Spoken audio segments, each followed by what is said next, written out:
When you think of some of the best pitchers in baseball history, who comes to mind? Randy Johnson, Pedro Martinez, Blake Snell? Uh-oh, he's finally lost it. Should we toss him in a home? Well, what if I told you that back in 2018, Tampa Bay Rays ace Blake Snell actually accomplished something that neither Johnson nor Martinez ever did in their careers with his best season ever? Weird, right?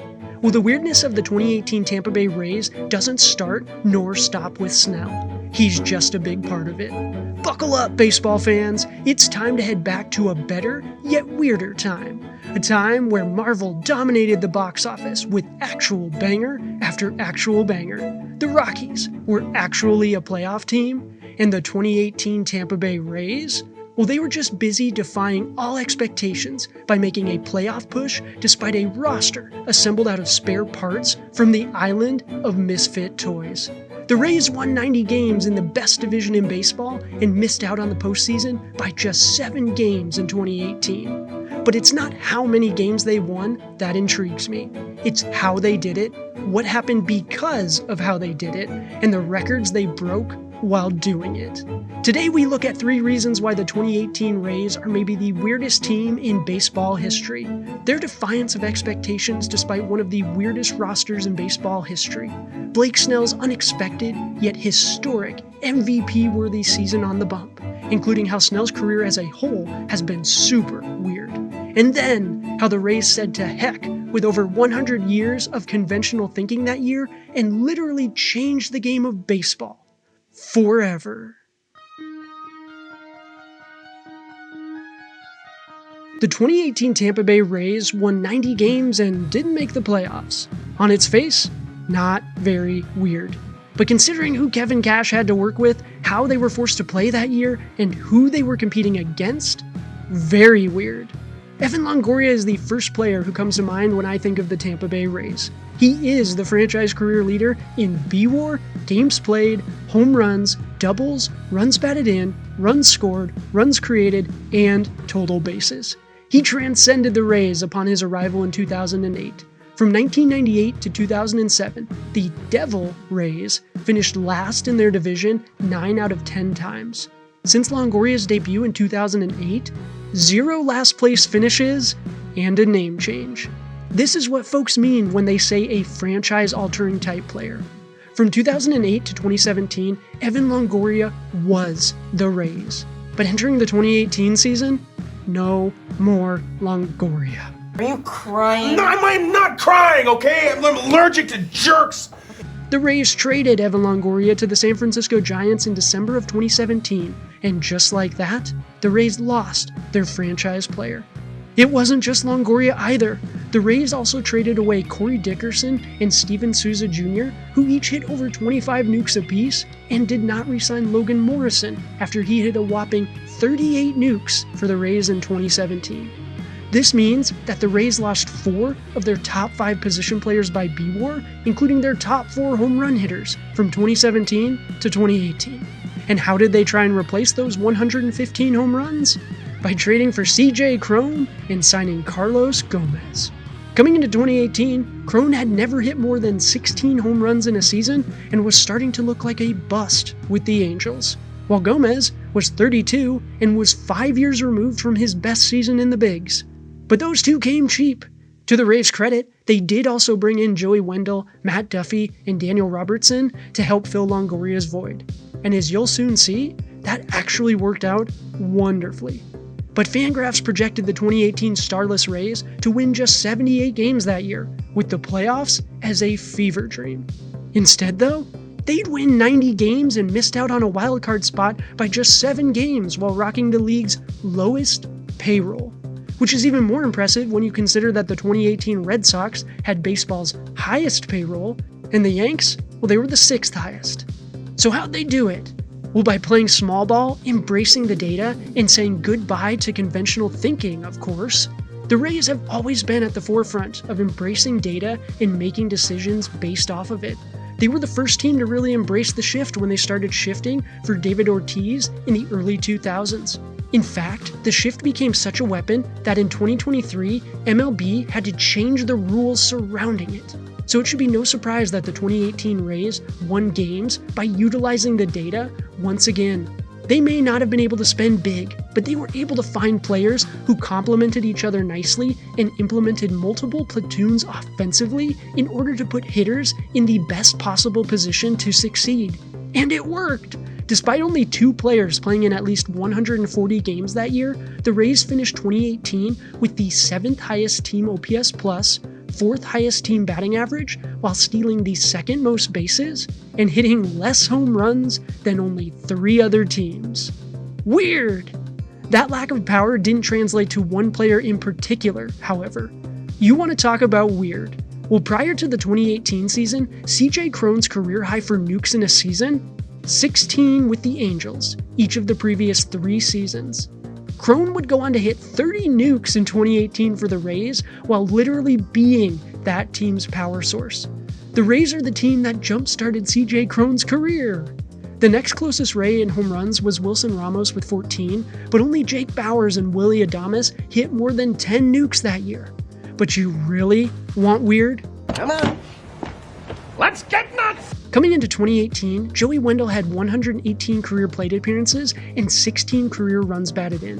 In 2018 with the Rays, he just led the team in B-WAR at 4.7 while hitting an even 300 with 33 doubles and driving in 61 runs. Malik Smith and Matt Duffy each also outperformed their 2018 expectations with B-WARs over 3. Daniel Robertson was right behind them at 2.8, and midseason addition Tommy Pham also performed quite well. Smith even stole 40 bases that year with 10 triples, primarily playing against right-handers. As weird as it may have been, the platooning worked. Offensively, the Rays were up against 100-game winners in the Red Sox and the Yankees, who finished 1st and 2nd respectively in team OPS plus that year, by the way, just in their own division. Yet, they hung with them till the end, doing it their way. But without Blake Snell's historic success in 2018, they weren't winning anything. You don't win 90 games and make a run for the postseason with no stars on offense and no stars on the pitching staff, right? Thank God for Blake Snell. Without him, the 2018 Rays might have been the worst team in baseball. Seriously. The Rays went 22-9 in his starts that year. Without him, that team is not even a 70-win team, let alone a playoff contender. And what's weird is that it sort of came out of nowhere. He always had nasty stuff, but after 2 so-so seasons to start his career, we didn't expect Snell to go full Super Saiyan in 2018. Oops.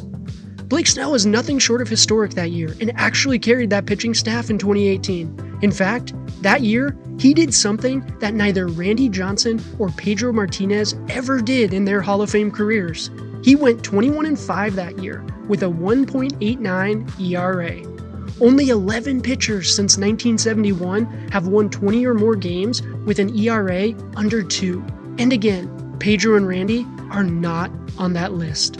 But wins in ERA, they're a little subjective, right? You shut your mouth! Well, Snell won the 2018 Cy Young Award behind those wins and ERA, but he also struck out over 200 hitters while leading the AL in hits per 9, ERA+, and B-WAR. This was after winning just 5 games in 24 starts in 2017. But the weirdest part of Snell's success that year, that he was essentially all of the Rays' starting pitching production. Only one other pitcher won more than 5 games that year. No other starting pitcher on that Rays staff had more than 4 wins. 4. He was the only starter on that team with more than 17 starts, an ERA plus over 100, and an ERA and FIP under 3.5. He also posted a B-WAR of 7.1 that year. No other pitcher on the Rays had a B-WAR higher than 1.5. I'd even go so far as to argue that Snell could have been the MVP in 2018. MVP stands for Most Valuable Player, right? Well, that is exactly what Snell was for the Rays in 2018. His 7.1 B-WAR was just one less win than the rest of the pitching staff combined. And that's not just starters. That's including every pitcher that recorded an out in 2018. Plus, we already addressed how offensively that team depended a lot on platooning. CJ Cron's offensive explosion aside, it was a team effort offensively with no single person carrying the squad. There wasn't an MVP candidate on offense on that Rays team. Snell was it. And you really want to get weird? Let's look at Blake Snell's career as a whole. As of 2025, he is the all-time leader in Ks per 9, more than Randy, Roger, or Pedro, yet has never led the league in that category in a single season. Weird! He has won 2 Cy Young awards, has signed multiple massive contracts, and has the reputation as an ace pitcher. But outside of those 2 Cy Young seasons, he's actually been rather pedestrian. He's only won more than 10 games twice, while only starting more than 30 games twice. He's only had 2 seasons with ERAs under 3, and has struck out more than 200 hitters just twice in his career.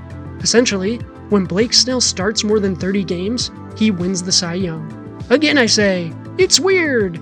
But Snell's overwhelming production amongst starters on that 2018 Rays team, what if I told you that that was all by design?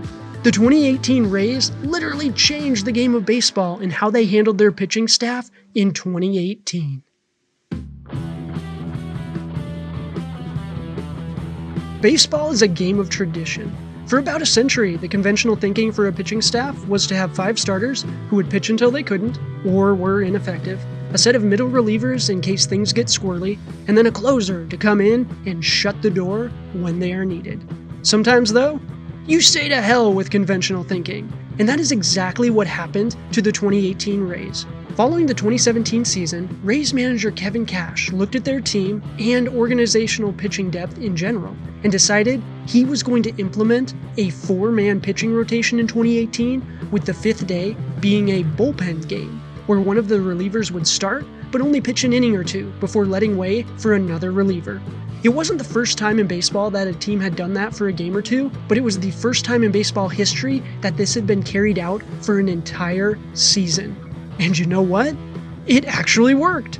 You're goddamn right. The 2018 Rays ranked 3rd in all of baseball in team whip, 6th in team FIP and ERA, 8th in team ERA+, 11th in strikeouts, and had the 2nd most saves in all of baseball that year on the way to those 90 wins. And get this, there was a stretch from July 28th to August 17th where the Rays set the record for most consecutive games without a starting pitcher pitching more than 5 innings. This typically would mean disaster, but the Rays, well, they went 9-9 in that stretch. And all of this was despite Blake Snell doing his best Goku impression that year and being the only pitcher on the Rays to start more than 30 games that year. Ryan Stanek, a career late-inning reliever, started 29 games, but Blake Snell and lefty reliever Ryan Yarbrough were the only 2 pitchers on that Rays staff with more than 100 innings pitched that year. Yarbrough was actually so good in his role as a long reliever that he finished 5th in Rookie of the Year voting that year while making just 6 starts but 38 total appearances. And for some added context to that lack of starts in support of Snell, the 2018 Boston Red Sox would go on to win the World Series that year behind 4 10-win starters who each threw more than 125 innings.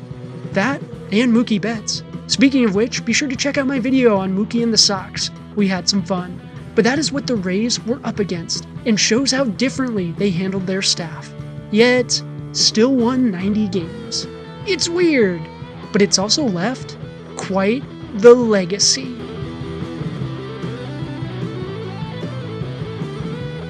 Wins as a measure of success for pitchers. There was a time when that was all that mattered. That's why Blake Snell's 21 wins mattered to the Cy Young voters in 2018. But nowadays, not as much. This is actually large in part thanks to Snell's 2018 Rays and one of the ways this team has left their mark on the game. In order for a starting pitcher to earn a win, they must pitch at least the first 5 innings of their start. Snell was pretty much the only Rays starter consistently pitching through the 5th. The openers were unable to secure the win by the rules. This did actually result in the Rays setting the record for most no decisions by starters and most wins by relief pitchers to go along with that aforementioned record. And it was definitely weird, but it did show the rest of the league that listening to the data and breaking away from conventional thinking works. The data showed that the first inning was the highest scoring inning. Why not use a high leverage reliever to keep the scoring down? The data showed that batters have more success the more they see a pitcher. Then keep them guessing. The concept of the opener was not created by the 2018 Rays. They were just the first to adopt the concept for a full season. And the results? Well, they were positive. I just mentioned the unique records they set while sitting towards the top of several important pitching categories that year with the league's lowest payroll. It was weird, and just like the Ortiz shift of years past, they've inspired other teams to follow suit once again.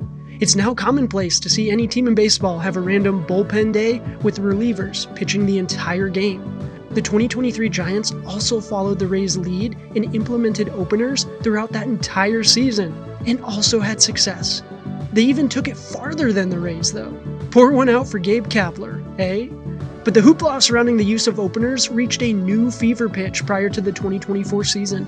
Did you know that in 2024, MLB actually considered rule changes to eliminate the use of openers? Sons of bitches. Yeah, they were floating the idea of making starters stay out there for 6 innings barring injury. Without the 2018 Rays' success, the use of openers never evolves to that point. Now that's a legacy. And even the way Kevin Cash handled that offense that year has left a lasting impression. He proved platooning multiple positions can work to some degree and has kept implementing that strategy in the years since. The 2018 Tampa Bay Rays won 90 games and barely missed the playoffs despite a roster full of misfits and outcasts. Blake Snell had a historic season on the mound, while a bunch of no-namers platooned, played small ball, and reinvented themselves as major leaguers. They said to heck with over a century of conventional thinking and ended up changing how teams use pitchers throughout a game moving forward, and even set some records along the way. It was 2018. The Tampa Bay Rays, they were weird, but also changed baseball forever. That's gonna do it for today, baseball fans. Thanks so much for watching. What are your thoughts on the 2018 Tampa Bay Rays? Who do you think is the weirdest team in baseball history? Let me know down below. And please be sure to subscribe if you haven't. I do appreciate each and every one of you legends either way. But until next time, baseball fans, cheers!